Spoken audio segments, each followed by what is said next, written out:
नमस्कार, मी विनायक सावंत. आज आपणासमोर सोशल मीडियाच्या माध्यमातून येण्याचं कारण म्हणजे की जागा किंवा घर खरेदी करताय तर सावधान. कारण पिंपरी चिंचवडचे प्रकरण हे सध्या आपण पाहतात आणि पाहत असताना तेथील नागरिकांचा जो आक्रोश आहे आपण प्रत्यक्षात पाहतोय. टीव्हीच्या चॅनलच्या माध्यमातून, सोशल मीडियाच्या माध्यमातून. तर हे प्रकरण तेथील नागरिकांना फसवण्यात आलं अशा पद्धतीचे आरोप त्या नागरिकांवर होत आहे. आम्ही प्लॉट विकत रितसर घेऊन आमची घरे बांधली, तुम्ही अनधिकृत बांधकाम म्हणून आमची घरे पाडली, अशा पद्धतीचं आरोप त्यांच्याकडून होत आहे. तर हे प्रकरण सर्वांना माहीतच आहे, परंतु थोडक्यात ह्या प्रकरणाची माहिती तुम्हाला असावी आणि त्यानंतर मग आपल्या जे काही मला सांगायचं आहे त्या मुद्द्याकडे मी येणार. तर त्यांच्याकडून, जनतेकडून मिळालेल्या, नागरिकांकडून जे अनधिकृत बांधकाम पाडण्यात आलेले आहे त्या नागरिकांच्या म्हणण्यातून ज्या काही गोष्टी समोर आल्या त्या तुमच्या पुढं मांडतो. की स्थानिक आमदारांनी लक्ष घालणे गरजेचे होते. बिल्डर मनोज जरे याने कारवाई थांबवण्याचे आश्वासन पाळले नाही. कारवाईत घरातील सामान अडकून पडले. मतदानाच्या वेळी तुमचे घर पाडणार नाही असेही आश्वासन देण्यात आले होते. प्लॉट घेताना रितसर खरेदी रजिस्टर ऑफिसमध्ये पैसे देऊन केली होती. महापालिकेने लाईट, पाण्याची सोय केली होती. बांधकाम परवान्यासाठी लाखाची मागणी केली जात होती. आमच्याकडून पैसेही घेतले. त्याच वेळी आम्हाला अडवले असते तर आम्ही कशाला घरे बांधली असती. आम्ही प्लॉट विकत घेऊन रितसर घरे बांधली. आम्ही काही झोपडी बांधली नव्हती. बिल्डर मनोज जरे याने सर्व रहिवाशांची फसवणूक केली आहे. भारतात सगळीकडे नदीच्या किनारी घरे आहेत, पण ती पाडली जात नाही. जरे याने केलेलं कांड आम्हाला भोगावे लागते. ब्ल्यू लाईन मधील प्लॉट ब्लॉक केलेले गट नंबर ओपन कसा झाला, त्याच रजिस्टर कसं झालं, बिल्डर आणि अधिकाऱ्यांनी सुट्टीच्या दिवशी जागेची नोंद का केली. आमची बिल्डर मनोज जरे, रजिस्ट्रार ऑफिसमध्ये अधिकारी आणि महापालिकेने फसवणूक केली आहे. आमची घरे पाडली आहेत, अशा प्रतिक्रिया देत नागरिकांकडून कारवाईवर संतप्त प्रतिक्रिया व्यक्त केली जात आहे. आणि एवढंच नाही तर पुढे काय म्हणले बघा, की राष्ट्रीय हरित लवादाने निळ्या परिषदेतील बांधकामे अनधिकृत ठरवत ही बांधकामे पाडण्याचे आदेश दिले होते. त्यावरती सर्वोच्च न्यायालयात धाव घेणाऱ्या येथील बांधकामधारकांनी याचिका फेटाळून सुप्रीम कोर्टाने याचिका फेटाळून लावलेली आहे. पुन्हा परत त्यांनी मूळ स्थितीत आणण्याचे आदेश दिले आहेत. परत सगळी जमीन मूळ स्थितीत आणा, सगळं काढून. आणि परत नुकसान भरपाई म्हणून 5 कोटीचा दंडही ठोठावला आहे. परत मुदत परत फेर अर्ज करण्यात आला सुप्रीम कोर्टामध्ये, तो परत सर्वोच्च न्यायालयाने फेटाळला. आणि सर्वोच्च न्यायालयाच्या आदेशाने इंद्रायणी नदीपात्राच्या निळ्या परिषदेत बांधकाम कारवाई करण्यात येत आहे. हे लक्षात घेतले पाहिजे. म्हणजेच आपण लक्षात घेतलं पाहिजे की अनधिकृत बांधकाम म्हणून आता कोर्टाचेच आदेश आहेत. माननीय सुप्रीम कोर्टाचेच जर आदेश दिले असतील तर ते बांधकाम सगळे पाडून टाका आणि त्यांना 5 कोटीचा दंड सुनावला असेल. कायद्यापेक्षा पण मोठं नाही. मग ह्या सगळ्या गोष्टीची जबाबदारी ही आपल्यावरच येऊन पडते ना. ज्या नागरिकांनी तिथं बांधकामासाठी जागा खरेदी केली, बांधकामं तयार केली, ह्या लोकांवरच आरोप झाले ना. हे लोकच दोषी झाले ना. ह्यासाठी ज्या बिल्डरने तिथं भरावा करून ते जमीन डेव्हलप करण्यासाठी प्लॅन केला, त्यानंतर ज्या कंपनीनं खरेदी विक्री करण्यासाठी जाहिरात केली, ज्या एजंटांनी जमीन विक्री करण्यासाठी लोकांना तिथं आणलं, ज्या महानगरपालिकेचे निरीक्षक असतील, बांधकाम विभाग असेल किंवा नगर रचना अधिकारी असतील, त्यांनी त्या सगळ्या गोष्टींना परवानगी दिली असं तिथल्या लोकांचं म्हणणं आहे. महानगरपालिकेनं पाणी, लाईट, गॅस कनेक्शन सुद्धा सोय तिथं केली. ह्या सगळ्या गोष्टी होत असताना त्या निरीक्षकाने बांधकाम जर महानगरपालिका निरीक्षकाने जर बांधकाम होऊ दिलं नसतं, बांधकाम विभागाने बांधकाम होऊ दिलं नसतं, त्यांना रोखलं असतं, तर कदाचित हे बांधकामं झाली नसती कोट्यावधीची, लाखोची, आणि आज त्या लोकांना ह्या सगळ्या गोष्टींना सामोरं जावं लागलं नसतं. आज सर्वसामान्य लोकांचं काय असतं की आपल्या स्वप्नातील घर असावं, त्यासाठी ते कुठंतरी जागा खरेदी करतात. आयुष्यभर जे काय कमवलेलं असतं ते सगळं त्या ठिकाणी ते लावतात, आणि या सगळ्या गोष्टी झाल्यानंतर अशा पद्धतीनं कारवाई होत असेल तर ही अतिशय विघातक, त्यांच्या पुढील 2 पिढींना कुठंतरी धक्का देणारी अशी घटना असते. ह्या सगळ्या गोष्टी होत असताना आपणच जबाबदार आहात ही भावना आपल्या मनामध्ये तयार होते. आपल्या लोकांनी हा फसवलं, ह्या लोकांवर कुठलीही कारवाई नाही, ही लोक मोकाट फिरत आहेत. ते बिल्डर असतील, डेव्हलप करणारी कंपनी असेल, किंवा जे दलाल असतील, महानगरपालिकेत ज्या अधिकाऱ्यांनी डोळेझाकपणा करून पैसे घेऊन तुम्ही बांधा, तुम्हाला काय अडचण येणार नाही, नगरपालिकेने त्यांना पाणी, ह्या सगळ्या मूलभूत सुविधा दिल्या, ह्या सगळ्या गोष्टी करणारे अधिकारी, ह्यामध्ये त्यांच्यावर कुठली कारवाई नाही.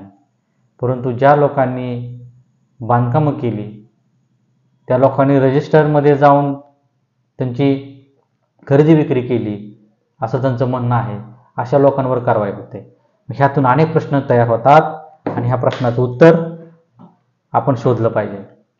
म्हणून माझं महाराष्ट्रात सर्व नागरिकांना माझी विनंती आहे की आपण कुठलीही जागा किंवा घरे किंवा बंगले खरेदी करताना त्या जागेचे येणे रेसिडेन्शियल एरिया असेल तर येणे, ग्रामीण भागामध्ये कलेक्टर येणे असेल, प्रांत येणे असेल, ह्यांची जी कागदं आहेत, त्याची सनद आहे, ह्या गोष्टी आपण चेक केल्या पाहिजे.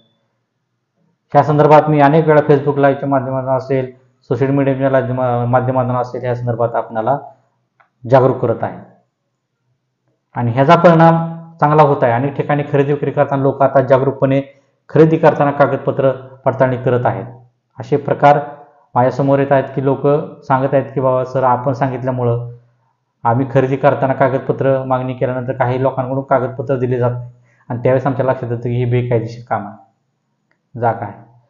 म्हणून आपण शहरी भागामध्ये, ग्रामीण भागामध्ये, तुम्हाला सांगितलं ग्रामीण भागामध्ये असेल तर येणे, प्रांत येणे असेल, कलेक्टर येणे असेल, त्याची कागदपत्र चेक करा, त्याचे लेआउट चेक करा. शहरी भागामध्ये असेल तर त्या लेआउट चेक करा, त्या लेआउटनुसार अंतिम लेआउट असेल तर ते चेक करा. त्यामध्ये कुठल्याही प्रकारचा झोन आहे का तो चेक करा. ग्रीन झोन असेल, ब्ल्यू झोन असेल, रेड झोन असेल, येलो झोन असेल, या सगळ्या गोष्टी चेक करा, त्याची माहिती घ्या. त्याचे कुठल्याही नगरपालिका असेल किंवा कुठलेही अधिकारी असतील, ग्रामपंचायतमध्ये अधिकारी, नगरपालिकेमध्ये अधिकारी असतील, नगरपंचायतमध्ये अधिकारी असतील, तर त्यांच्या तोंडी ह्याच्या कुठल्या गोष्टीवर विश्वास ठेवू नका. तर त्याच्यासाठी तो नकाशा घ्या, डीपी प्लॅनचा नकाशा घ्या, त्या नकाशानुसार पाहणी करा. येणे असेल तर येणेनुसार तिथं कसा लेआउट झालेला आहे त्या लेआउटची माहिती घ्या. त्या सगळ्या नियमावली बघा, त्या नियमावलीमध्ये दिलेल्या नियमानुसार तिथं डेव्हलप होत आहे का, ती खरेदी करण्यासाठी ज्या अटी दिल्या त्या अटीनुसार ती खरेदी विक्री होत आहे का, या सगळ्या गोष्टी बारीक बारीक चेक करा. हे आपण लक्षात घेतलं पाहिजे. त्यासाठी लेआउट दिल्यानंतर शहरी भागामध्ये लेआउट दिल्यानंतर त्या लेआउटची नियमावली चेक करा, आणि ते म्हणजे काय नियम आहेत त्यामध्ये, त्या नियमानुसार सगळं झालेलं आहे का. त्याचबरोबर ग्रामीण भागामध्ये एनी ऑर्डर देताना त्या संदर्भात काय दिलेलं आहे त्याची नियमावली चेक करा. ह्या सगळ्या गोष्टी आपण चेक केल्या पाहिजे. आणि बांधकाम असेल, बांधकाम खरेदी करत असाल तर बांधकाम परवानगी त्यांनी घेतलेली होती का, ते बांधकाम पूर्ण झालेले त्यांना दाखले दिलेले आहेत का, कमिटमेंट सर्टिफिकेट आहे का, त्यानंतर जे ऑक्युपेन्सी सर्टिफिकेट आहे का, ह्या सगळ्या बारीक बारीक गोष्टी आपण चेक करा. आणि त्यानंतर जे बांधकाम केलेलं कंस्ट्रक्शन पूर्ण झालेलं असेल तर ते पूर्ण कंस्ट्रक्शन घेताना खरे माहिती घ्या, ते शहानिशा करा, 10 वेळा शहानिशा करा, 10 प्रश्न नाही 100 प्रश्न विचारा त्या अधिकाऱ्यांना त्या कागदासंदर्भात. आणि ते कागदपत्र जाणकार व्यक्तींना, जे तज्ज्ञ व्यक्ती आहेत त्या व्यक्तींना दाखवून आणा, आणि त्यानंतर त्या खरेदी करा. मग ते जागा असेल किंवा बांधकाम असेल. हे आपण लक्षात घेतलं पाहिजे. म्हणून ह्या सगळ्या गोष्टी करत असताना ज्यावेळेस त्या महानगरपालिकेचे आयुक्त असतील किंवा मुख्याधिकारी नगर परिषद नगरपंचायतीचे असतील त्यावेळेस ते अंग झटकणार आहेत. कारण लक्षात घ्या, अधिकारी बदलत जातात. आयुक्त असतील किंवा मुख्याधिकारी असतील हे बदलत जाणार आहे. मग ज्यावेळेस ते अधिकारी तिथे येतील आणि ज्यावेळेस तुमचं अनधिकृत बांधकाम ठरेल त्यावेळेस तुम्ही पाठीमागच्या आयुक्तांनी किंवा मुख्याधिकाऱ्यांनी तिथं दिलेल्या चुकीचे परवाने असतील, बाकीच्या गोष्टी असतील किंवा जे कर्मचारी असतील त्या कर्मचाऱ्याकडून तुम्हाला चुकीच्या पद्धतीनं परवानगी दिली असेल, चुकीच्या पद्धतीने माहिती दिली असेल, चुकीच्या पद्धतीनं सगळ्या गोष्टी दिल्या असतील तर 100% नवीन येणारे मुख्याधिकारी अंग झटकून ती कारवाई करणार हेच लक्षात येतं. आणि जरी त्यांनी टाळाटाळ केली तर कुणीतरी सुप्रीम कोर्टात जाऊ शकतं, हायकोर्टात जाऊ शकतं आणि तिथून मग ऑर्डर येऊ शकते. जशी पिंपरी चिंचवडच्या माध्यमातून सुप्रीम कोर्टाने आदेश दिले की ती सगळी अनधिकृत बांधकाम पाडण्यात यावी आणि तेवढे न करता 5 कोटीचा दंड सुद्धा ठोठावण्यात आला. हे आपण लक्षात घेतलं पाहिजे. म्हणजे आपण पैसे देऊन खरेदी करा, पैसे घेऊन बांधकाम तयार करा, कोट्यावधी रुपये खर्च करा आणि परत ते पाडले जातात, वरून दंड आपल्यावर ठोठावला जातो. मग ह्या सगळ्या गोष्टीला जबाबदार आपण आहे. म्हणून कुठलाही बिल्डर असू द्या, कुठलीही एजन्सी असू द्या, जे तिथं फलक लावून तुमची खरेदी विक्री करण्यासाठी फलक लावतात, प्लॉटिंग आहे, प्लॉटिंगचे दर फिक्स करून बोर्ड लावता येणे, कलेक्टर येणे, प्रांत येणे, टीपी सँक्शन, नगरपंचायत येणे, अशा पद्धतीचे फलक लावतात. तिथं फसू नका. ही कागदपत्राची माहिती घ्या, हे मी तुम्हाला प्रत्येक वेळेस सांगतोय. अन्यथा तुमची सुद्धा पिंपरी चिंचवड सारखी परिस्थिती होण्याची दाट शक्यता आहे. सावध व्हा, कागदपत्र चेक करा, हे लक्षात घेतलं पाहिजे. म्हणून ह्या सगळ्या गोष्टीला जबाबदार कोण? तर जे राजकीय अभय देणारे, अनधिकृत बांधकाम करताना आम्ही आहे करा, आम्ही तो रेसिडेन्शियल झोन करू, तुम्ही टेन्शन घेऊ नका, आम्ही आहे की तुम्ही काळजी करू नका, असे म्हणणारे राजकीय लोक.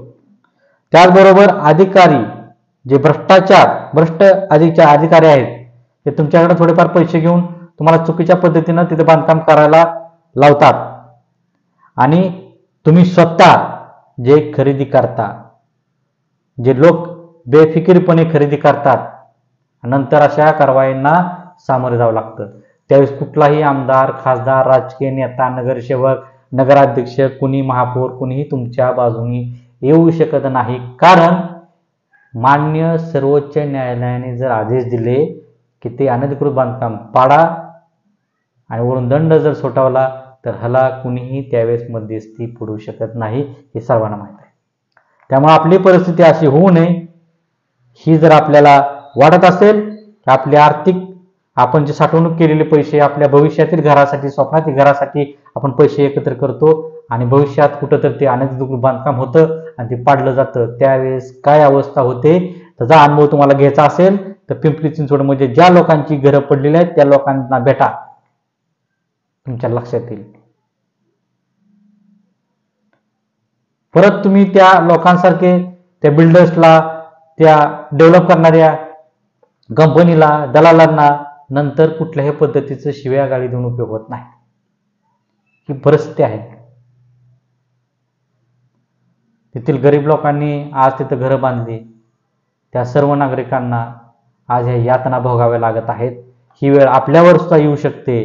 म्हणून आपण जागरूक राहिलं पाहिजे. बांधकाम करताना किंवा जागा खरेदी करताना रीतसर कागदपत्राची तपासणी केली पाहिजे. नगरपालिका असेल, नगरपंचायत असेल, नगर परिषद असेल, महानगरपालिका असेल, तेथील जे बांधकाम विभाग आहे, नगर रचना विभाग आहे, जे निरीक्षक आहेत, त्यांच्या गोड बोलण्यावर कधीही आपण हे नाही झालं पाहिजे. अशाच परिस्थिती तुमच्या नगरपंचायतमध्ये होऊ शकते. नगरपंचायतमध्ये जो बांधकाम विभागामध्ये काही अधिकारी असतात, नगर परिषदेमध्ये काही अधिकारी असतात, बांधकाम विभागामध्ये, महानगरपालिकेमध्ये बांधकाम विभागामध्ये काही अधिकारी असतात, त्या नगर रचनेच्या विभागामध्ये काही अधिकारी असतात, ते अधिकारी खास तुमच्याकडून पैसे घेण्यासाठी ठेवलेले असतात. जसे लोक आरोप करतात की शिरसाट निरीक्षकाने आमच्याकडून 50,000 लाख रुपये घेतले, बांधकाम करा, काय अडचण येणार नाही, अशा पद्धतीचं सांगण्यात आलं. चुकीच्या पद्धतीनं त्यांना मिसगाईड करण्यात आलं. असाच अधिकारी तुमच्या सुद्धा त्या नगरपालिकेमध्ये, महानगरपालिकेमध्ये, नगर परिषदेमध्ये आणि नगरपंचायतमध्ये असू शकतो, हे लक्षात घेतलं पाहिजे. त्या अधिकाऱ्यावर शोध घ्या, त्या अधिकाऱ्यावर फसू नका. तो अधिकारी अधिकृत आहेत का नगरपंचायतमध्ये त्याची पहिली माहिती घ्या.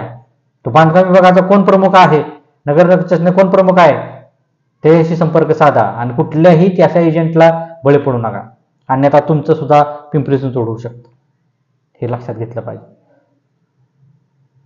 त्यामुळे तुमची जर अशी कुठे फसवणूक होत असेल तर 100% तुम्ही न्याय मागा आणि न्याय मागण्यासाठी पुढे या. लक्षात घ्या, ह्याच्यामध्ये रजिस्टर ऑफिसमध्ये तिथं खरेदी खत सुद्धा झालेला आहे, दस्त झालेला आहे, तरी सुद्धा अनधिकृत बांधकाम म्हणून ते पाडण्यात आलेलं आहे. हे लक्षात घेतलं पाहिजे.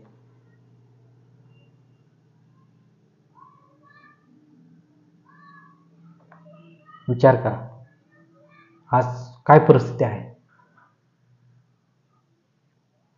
ह्या सगळ्या यंत्रणेमध्ये काय राजकीय लोक सुद्धा इन्व्हॉल्व असतात. बघा तुम्ही तुमच्या शहरामध्ये बघा, तुमच्या ग्रामीण भागामध्ये मला अनेक ठिकाणी प्लॉटिंग सुरू आहे. कलेक्टर येणे, प्रांत येणे, टीपी सँक्शन असे फलक लावून बिनधास्तपणे तलाठी मंडल तहसील प्रांत सगळ्याला हाताला धरून ह्या सगळ्या गोष्टी होत आहेत. त्यामुळे हा भ्रष्टाचार काढण्यासाठी मी प्रयत्न करतोय गेले 1.5 वर्षापासून. आता 2 वर्ष होत आली त्याला, आता लढतोय आणि जोपर्यंत माझी लढाई संपत नाही तोपर्यंत मी थांबणार नाही. महसूल विभाग असेल त्यांना मी पत्र लिहिलेलं आहे की बेकायदेशीर खरेदी विक्री होत आहे आणि त्या संदर्भात संपूर्ण महाराष्ट्रातील सर्व जिल्ह्यामध्ये त्यांच्याकडून त्या पद्धतीनं कारवाई म्हणजे त्या पद्धतीनं आदेश देण्यात आलेले आहेत. हे लक्षात घ्या. ते वर्ग 3च्या जमिनी असतील, वर्ग 2च्या जमिनी असतील, देवस्थान असेल, सिलिंगच्या जमिनी असतील, यामध्ये बेकायदेशीर व्यवहार करून लोकांना फसवण्याचं काम हे बिल्डर करत आहेत, हे एजंट करत आहेत, हे डेव्हलप करणाऱ्या कंपनी करत आहेत. अनेक ठिकाणी असे प्रकरण उघडीस येत आहेत आणि ज्यावेळेस उघडीस येतं त्यावेळेस आपण जागा होतो, थोड्या दिवस आपण ते बघतो, ऐकतो, नंतर सोडून देतो. परत अशा लोकांना आपण फसतो. काय काय लोकांना पिंपरी म्हणजे काय झाले हेच माहीत नसतं. कुठे बेकायदेशीर कृत्यानुसार कायदेशीर अनधिकृत बांधकाम पाडण्यात आलेले आहेत हे सुद्धा लोकांना माहीत नसतं आणि लोक अशा लोकांना बळी पडतात. हे लक्षात घेतलं पाहिजे. आणि ह्यामध्ये लक्षात घ्या, सुशिक्षित लोक जे अधिकारी आहेत ते सुद्धा इथं फसले जातात. हे लक्षात घेतलं पाहिजे. मग सर्वसामान्य लोकांचं तरी काय होत असेल हे आपण लक्षात घेतलं पाहिजे. म्हणून माझं सगळ्यांना आव्हान आहे की आपण अशा खरेदी करताना, मग ते जागा असू द्या, प्लॉट असू द्या किंवा फ्लॅट असू द्या किंवा घर बंगला असू द्या, खरेदी करताना ही सगळी माहिती घ्या. शहरी भागामध्ये असेल तर लेआउट, अंतिम लेआउट बघा, फायनल लेआउट बघा, त्याची नियमावली बघा, त्या नियमावलीनुसार झाले का. डीपी प्लॅन, डीपीचा नकाशा घ्या, डेव्हलपमेंट प्लॅन बघा, तिथं कुठला झोन आहे त्याची माहिती घ्या. आणि बांधकाम घेत असताल आयतच तर त्या बांधकामाला परवानगी आहे का, त्या बांधकामचं कमिटमेंट सर्टिफिकेट आहेत का, त्याचबरोबर त्याचं म्हणजे बांधकाम पूर्ण झालेला दाखला आहे का, या सगळ्या गोष्टी घ्या आणि त्यानंतर खरेदी करा. अन्यथा अशा कारवाईला तुम्हाला सुद्धा भविष्यात सामोरे जावं लागणार आहे. हेच ह्या माध्यमातून लक्षात घ्या. ओके, तर ह्या लाईव्हच्या माध्यमातून आपण 100% जागा खरेदी करताना किंवा बंगल्या खरेदी करताना, घर खरेदी करताना जागरूक होऊन खरेदी कराल हीच अपेक्षा ठेवतो. आणि नंतर ह्या संदर्भात अजून डिटेल्समध्ये काही माहिती असेल तर ती शेअर करण्यासाठी तुमच्या समोर येत जाईल. जय हिंद, जय महाराष्ट्र, धन्यवाद.